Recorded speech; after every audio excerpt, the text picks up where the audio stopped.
Go the Distance, Chapter 11, Home Sweet Home. Meg found the ride to Athens with Phil and Pegasus uneventful. They hardly spoke, and Meg wasn't sure if that was because neither were thrilled to be together or because the howling wind made it too hard to hear anything, but the whistling passed their ears. Besides, it was difficult enough to focus on not falling off the flying horse. As Peg soared over Athens, the vastness of the city rose up to greet them, houses and temples dotting the landscape like trees. How had she never realized how large this city was? Athens was the last place she had called home, thanks to Aegeus.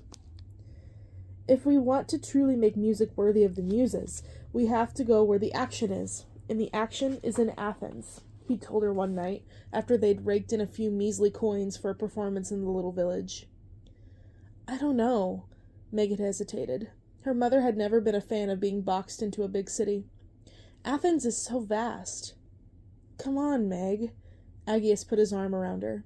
Would I ever steer you wrong? Not sure, she thought. Would you? There was so much she wanted to ask him, but sometimes the hard questions, the ones her mother had always warned her about, felt like marbles in her mouth. I love you, and I want a new life for us, he said, touching her cheek. Me too. He'd already hinted at marriage. Starting their new life in a big city would just be the change they needed to finally rid himself of the ghosts of the past and move on with her life.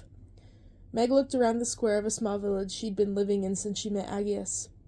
There was the butcher arguing with Mr. Costas over the price of meat again.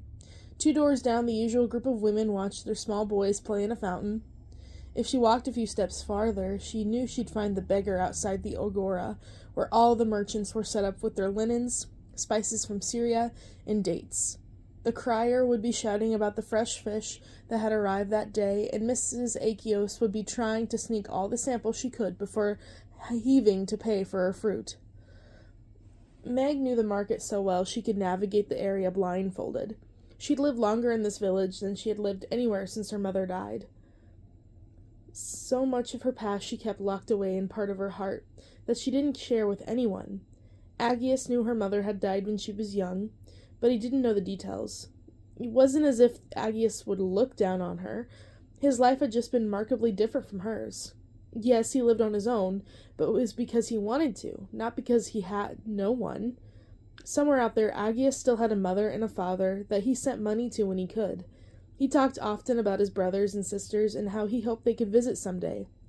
Aegeus had many lifelines, while he was Meg's only one. Maybe there was still a part of her that feared telling him too much would scare him away. You think we'll stand out in a place with so many people? Meg had asked him. Aegeus spun her around. How could anyone not notice you, my love? You're extraordinary, and in Athens you'll be amused to the finest scholars, not just Mr. Costas. Aegeus put her down, and Meg looked at Mr. Costas, still arguing with the butcher. You've got a point there. So? Aegeus's face was so eager, his smile practically overtook his face. Shall we start our new lives together in Athens? Our new lives together. It sounded so appealing. Meg pushed her mother's voice out of her head. She was making a decision to be with this man. She would still look out for herself, but now she could look out for both of them. Yes, Meg said. Let's move to Athens. Aegeus had hollered so loud the butcher and Mr. Costas stopped arguing. They were so absurdly happy. What a fool she'd been. Meg felt Phil's elbow nudge her. Hey, Red, where are we landing? Meg touched her stomach, which was still sore from the Impusa injuries. I could do without you punching me in the ribs every time you want to ask me a question, Phil. Sorry. You see Aegeus's place anywhere? He shouted over the wind. Peg! Meg tapped the horse's side with her right leg. Can you bring us in closer so I can look around for a landmark? Peg neighed and swooped down through a cloud, bringing them low enough that Meg could finally get a clear view of the city and the water beyond it. She and Aegeus hadn't had enough money to move into the heart of the city, so they had lived on the outskirts, using their funds to buy a small piece of land on a bluff. As Peg flew over the Apollo coast, Meg spotted the grove. That's it! Peg, land near the olive trees, Meg shouted. The home should have been at the base of the grove, but as Peg flew closer, all Meg saw was rushing water at the bottom of the hill. How strange, she thought. Where is her house? Meg searched the area and spotted a larger home she'd never seen before.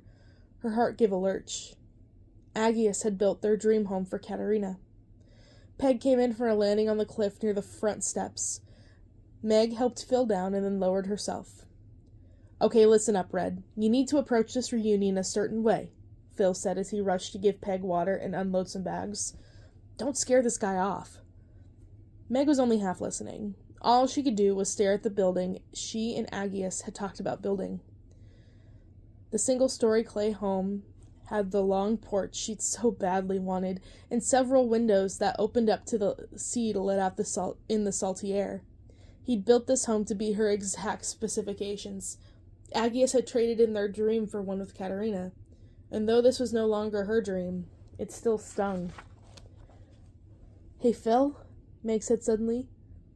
Do you think this woman is worth saving? Phil shrugged. What do I know? Never met her. The gods seem to like her, though. Unlike me, Meg said, who no one noticed was missing from the world. No one fought for my soul. Hercules did, Phil reminded her. He saw something in you I sure didn't. Maybe you need to do the same with Katerina. Meg couldn't help making a face. Look, this conversation with Aggius is going to be no picnic, but who cares that he dumped you for another woman? Phil wagged a hoof at her. You're working on becoming a god now. Use him to find out what you need to know, and we'll be on our way. Meg stared at the front door wearily. Maybe Aggius wasn't even home and they'd have to come back. Phil crossed his arms. We haven't got all day. I'm going. Meg strode toward the door, leaving Phil and Peg on the grass behind her. She pushed her bangs out of her eyes and adjusted the waistband on her dress. Her arms, while still bandaged, hurt less than they had the day before. She was growing stronger. She was strong. She was Megara. Someone Hera thought could be a god. She could have one little conversation with a spineless former flame. Meg reached the door and knocked. Is there someone at the door? It was Aggius's voice. Her heart started to beat faster. Coming. We never get visitors. Who could be here? Who was he talking to in such a light-hearted manner? Katerina was in the underworld. Meg's face began to burn. Had Aggius moved on to another already? Unbelievable! Meg tried to stop herself, but she could feel her right arm pulling back and a fist beginning to form. Red, what are you doing? Phil called. Red! Meg felt her heart speed up as she heard the door handle turn.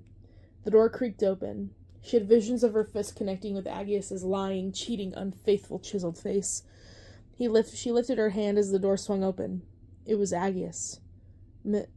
Megara? The color faded from his face. Aggius? Meg's voice shook. Her hand fell to her side in shock. There was something rather large lying in Aggius's arms. It was a baby girl, no more than a few months old, her face round and chubby with wide, dark, and big and eyes like Aggius's. She had rolls on her legs and thighs and a tuft of blonde curls on her head. She took one look at Meg and burst into tears. Meg understood the feeling. She wanted to cry herself, but she wouldn't. Instead, Aggius did it for her.